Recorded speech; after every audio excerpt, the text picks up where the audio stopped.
আসসালামু আলাইকুম, সবাইকে স্বাগত জানাচ্ছি। আশা করি আপনারা ভালো আছেন। আজকে আমি পোলাও চাল আর মুরগির মাংস দিয়ে আমি কাচ্চি বিরিয়ানি রান্না করব। চাল আমি আধা ঘন্টা ভিজিয়ে রেখেছি। এখানে আধা কেজি আমি পোলাও চাল নিয়েছি। এটা ভালোভাবে ধুয়ে নিচ্ছি। এটা হাফ বয়েল করে নিব। আমি পোলাও চাল চুলার উপর বসিয়ে দিয়েছি। একটা বলক আসলে আমি তুলে ছেঁকে নিব।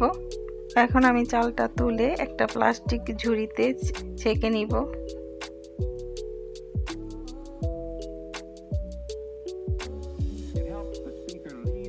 এখানে আমি 1 কেজি মুরগির মাংস নিয়েছি। এখানে অন্যান্য মশলা আমি সব দিয়ে দিব।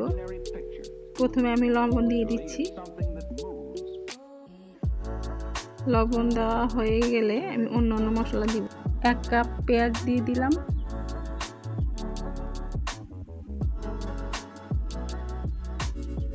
দারচিনি, এলাচ, তেজপাতা দিয়ে দিচ্ছি। আদা রসুন বাটা আমি দিয়ে দিলাম। মরিচের গুঁড়া দিয়ে দিচ্ছি। 1 কাপ ফেটানো দই দিয়ে দিচ্ছি। বিরিয়ানির মশলা দিয়ে দিলাম। গরম মশলার পাউডার দিয়ে দিচ্ছি। 1 কাপ তেল দিয়ে দিব আমি। এখন মাংস আমি ভালোভাবে মাখিয়ে 1 ঘন্টা রেখে দিব।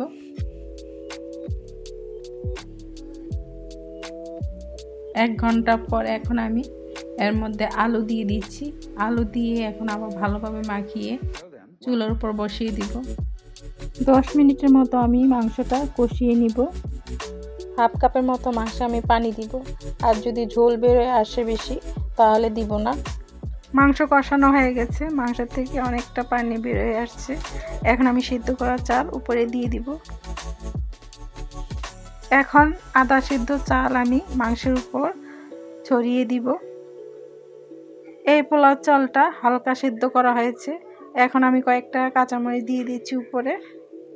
এখন 1 টেবিল চামচের মতো আমি উপরে ঘি দিয়ে দিব। ঘি আমি ফ্রিজে রেখেছিলাম, তাই একটু শক্ত হয়ে গেছে।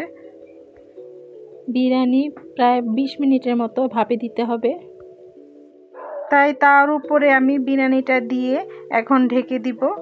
আর হালকা আঁচে আমি বিরিয়ানিটা রান্না করব। প্রায় 20-25 মিনিট পরে আমি ঢাকনাটা তুললাম। এখন বিরিয়ানিটা হয়ে গেছে। এখন একটু নেড়ে চেড়ে দিচ্ছি। বিরিয়ানির খুব চমৎকার ফ্লেভার বের হচ্ছে।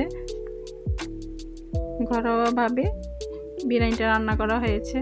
আশা করি আমার রেসিপিটা ভালো লেগেছে। ভালো লাগলে লাইক, শেয়ার, সাবস্ক্রাইব করবেন। সামনে আমি আর নতুন কোনো রেসিপি নিয়ে আসব।